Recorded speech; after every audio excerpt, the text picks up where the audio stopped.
Welcome to the Jaron Jarvis channel. I am Jaron Jarvis. Today, I would like to introduce to you, I know why the US is creating the Space Force, and it isn't what you think. In 1910, the United States military discovered an extra-dimensional rift in the California desert. At the time, they didn't understand what it was, and naturally launched expeditions. Few of the explorers survived. Those that did returned as violent men incapable of speech. Each one attacked fellow servicemen and doctors before dying. Dying is perhaps too kind of a word. Their tissues lost structural integrity, leaving these men boneless, grotesque parodies of humanity. Autopsies showed that none of the men had skeletal structures. Rather than bone, they had a rough formation of what turned out to be calcified fungus. When inhaled, this fungus turned formerly brilliant men into mute, violent husks who quickly died. Autopsies once again showed a hardened fungal structure in place of the human skeleton. In 1914, a being of unknown origin peered out of the now heavily guarded rift. We weren't able to stop it. Not only was it utterly immune to human weaponry, the sight of it caused strokes, heart attacks, and in some cases, spontaneous physical mutations in the guards. Fortunately, it didn't stay long. Unfortunately, it returned several times to peek out into our world. Each time had devastating consequences. I don't know how or why the government came to this conclusion, but the document I accessed states that the intruder was a young being that was, effectively, peeking through a keyhole. When other, greater beings discovered the rift, humanity would be in dire danger. Over the next 4 years, military physicists conducted rounds of experiments with the intent of closing the rift. Instead, they tore another hole in our dimension in 1923. Pretend the walls that separate dimensions are reinforced steel. For about 30 seconds, this physicist transformed the steel wall into a mesh screen, permeable, unsecured, and easily destroyed. Something burst through that screen, an electric tornado covered in stars. The moment it broke through the screen, the rules of our reality forced the being a physical body. Beautiful and hideous at once, the creature somehow defied natural laws while still being beholden to them. It shrank to the size of a rat and grew to the size of an elephant in the span of 5 seconds. It bled white fire and vomited diamonds, but was allergic to milk and silver. Its sweat left verdant greenery in its wake, even on steel walls. Its waste consisted of a fungus that dissolved and replaced the internal structures of a living host, converting mammals to sentient puppets that seemed to function as the eyes and ears of the being. Most spectacularly of all, it physically manipulated the universe. One early account tells of a handler who entered the being's compound and promptly had a stroke, which was not unusual. Early on, the being exerted a range of effects on personnel, ranging from clairvoyance to abrupt physical mutation to injuries such as heart attack and stroke. Surveillance footage shows the handler drifting between infancy and old age like a sped-up film. Suddenly the handler screams, "They've already come. This is what will come. This is what has come." The air behind the handle ripples into a morass of glimmering darkness. Something emerges from it, something bright and starry, hideously beautiful in the way of gods and angels. Those of us who have seen this footage catch only a glimpse of this divine monstrosity before the image cuts to strange, sparkling black. According to the time stamp, it resumes precisely 14 seconds later. All that remains of the handler is a raw, human-shaped pile of bone viscera. Behind him, the being grapples with that glimmering dark slit, pulling it closed the way we might close a pair of curtains.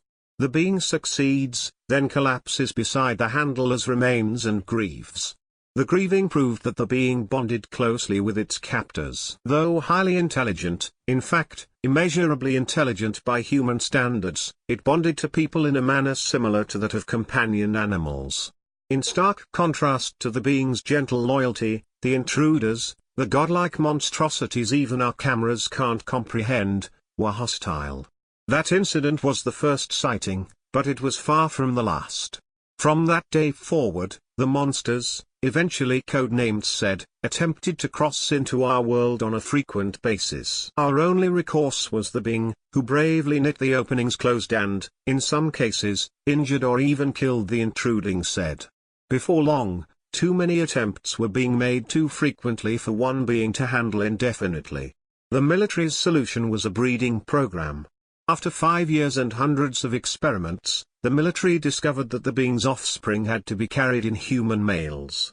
They siphoned nutrition using an array of tentacles they inserted into the intestines and stomach. In several early cases, the hybrid fetus triggered a metamorphosis wherein the father and fetus combined into a single entity. These hybrids were uniformly male. While they inherited most of the being's more interesting properties, none could knit the universe together. They could, however, accurately predict future events. They were weak, however, prone to fits of grieving over horrible events, and joyous celebration over events that made them happy, some of which were as inconsequential as the birth of kittens. We referred to them as roh. In other cases, the fetuses ate their way out of the fathers. The cases of cannibalism unerringly resulted in violent offspring. We called these cannibalistic offspring charum to differentiate them from the roh, and euthanized them all. Until 1994, when a second being was finally born. She tore out of her human father and knit him back together immediately. He still died, after all. Closing a wound isn't enough to heal the damage within, but the fact remains that her very first act was an attempt to heal her father. Shortly after her attempt to save her father, the world split open.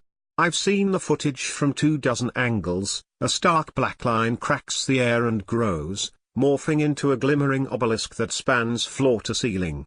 A SED emerges. We see a glimpse of it, a titan made of stars and teeth and reptilian eyes before the cameras goes dark.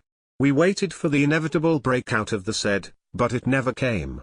When we finally received permission to investigate, we found the SED, paralyzed and half-concealed, in its portal. The being and its daughter stood before it, feverishly attempting to knit the portal closed. This was the first indication we had that the being couldn't actually be trapped. It had deigned to let us imprison it, but could escape whenever it wanted. I didn't have time to ponder this for long, however. I caught a glimpse of the SED.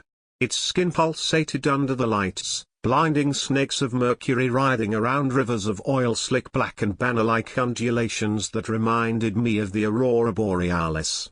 Eyes blinked at me, alien and fearless and full of a blank, impersonal rage. Nauseous vertigo overtook me. I spun around and faced the wall, struggling to ignore the maddening harmonic chime of the universe closing up again. The sound echoed through me, making my bones vibrate and my blood cells sing. What happened? I asked. The being can speak, but it cannot speak to us. Only a few have heard the voice of the being. The few that didn't die of stroke ended up unable to hear anything but echoes of the being's voice, which drove them to suicide. So, for several decades, the being communicated by manipulating matter in a way I can only describe as puppet shows, rough approximations of people, places, and things that told a story the being thought we would understand. This particular puppet show showed a cannibalistic fetus, a charum, eating its way out of its father's back. It crawled out and grew until it was a man with starry skin and eyes like the sun. A rocket came and bore it away to another planet. It looked up, roaring, as the air around it shuddered and exploded into 1,000 glimmering holes. SEDs flooded from these holes. The starry man killed them, rending these incomprehensible gods limb from limb. Then he fell to his knees and consumed them all. The image evaporated into smoke, which writhed until it formed the first written message ever delivered by the being. Charum kill the SED. But you kill the charum. At that moment, the SED shuddered and its mouth opened. A hallucinatory, multicolored darkness flooded from its jaws and spilled throughout the room like a tsunami. I found myself hurtling through that darkness like a scrap of paper in a riptide. Like paper in water, I was dissolving.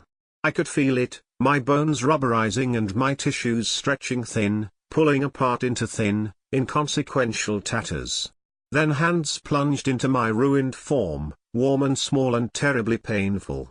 The next thing I knew, I was on my back in the birthing chamber. That pain intensified, overtaking all of my senses. I sat up, looking for the source, and screamed. My legs were flayed piles of viscera in which greyish, hole-filled bone gleamed. That is the last image I have, my bare bones, coated in gore before waking in a hospital. I will be honest, I didn't expect to wake up. The kind of knowledge with which I've been entrusted exacts a terrible price.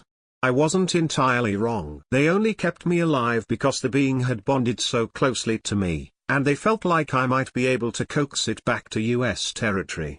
You see, after rescuing me and knitting the rift, the being and its daughter, who researchers named Ashura, fled. Remember, we weren't actually capable of imprisoning the being, it just allowed us to do it out of its boundless, incomprehensible devotion to its handlers. We don't know why it fled, although researchers believe it's because the being somehow realized we were killing the cherub. Perhaps the being had parental feelings toward them. Perhaps it was simply heartbroken that we were slaughtering our own protectors. It doesn't matter. What matters is the being left us. It came back 2 years later without Ashura and immediately asked for me. I was brought in immediately. Military specialists told me to obtain the following information, what the said were, and how to stop them. If I failed, I would be killed. I expected to die. Hundreds of personnel over several decades had failed to extract this information from the being.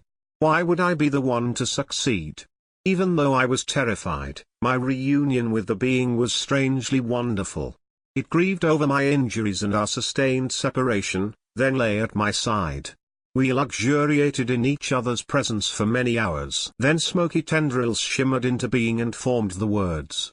The said finally understand they cannot open your earth while my children live. Instead they will open your sky. Where do they come from? I asked. What are they? You will not understand. I believed this, but understanding wasn't my prerogative, survival was. Tell me anyway. The being hid its face and began to tremble. You will hate me. I could never hate you. I did not come to love you. I am not meant to love you.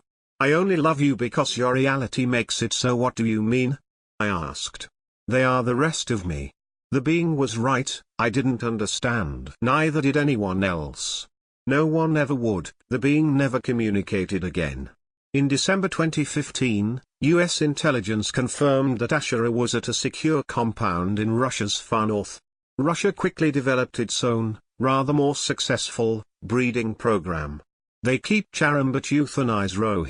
Funny how that worked out. 6 weeks ago, the roh all broke into hysteria. They wept and screamed for hours, throwing themselves against the walls. Several perished. Finally, we obtained the information that was distressing them so.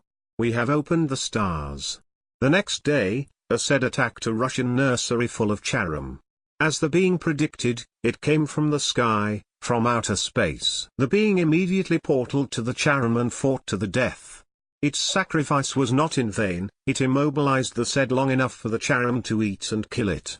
The being quickly decomposed into a small mountain of flowers and fungus.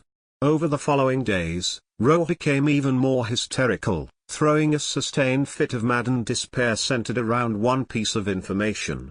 We are one, we have come, we are one, we have come. The Roh then killed each other, they suffocated, strangled, and beat one another to death in the course of 2 minutes. According to our intelligence, all of the Russian cherub died last week following an episode of mass psychosis. Autopsies revealed that all of their skeletons had been replaced with a hardened, calcified fungus. The people who performed the autopsy died in similar circumstances, mindlessly violent, with fungus in place of bones. As of yesterday, the Russian compound appears abandoned, a dark, fungal mass choked with flowers, a curiously beautiful blight on the Siberian tundra. We found Ashura. She is prepared to die for us. She's half human, after all, this is her world. She'll close rifts on Earth and in space until it kills her. She doesn't know what the being truly was. No one does. If it was meant to be our enemy, why did it give us cherub to kill it, Roh to reveal it, and Ashura to save us? No one even knows what the said are. We only know that they are opening our skies. Contrary to released information, the government's been in space for quite a long time. Naturally we're launching attacks against the said. Without Charam, I don't think we have a chance. But Ashura is willing to try. The government is willing to send her into space to close the rifts, and it is willing to put soldiers in spacecraft to bomb the said to death. It sounds ridiculous, putting a demigod on a rocket ship. The worst part is even if it works, there's nothing to do about the fungus. The being was right. I don't understand. I don't think anybody ever will.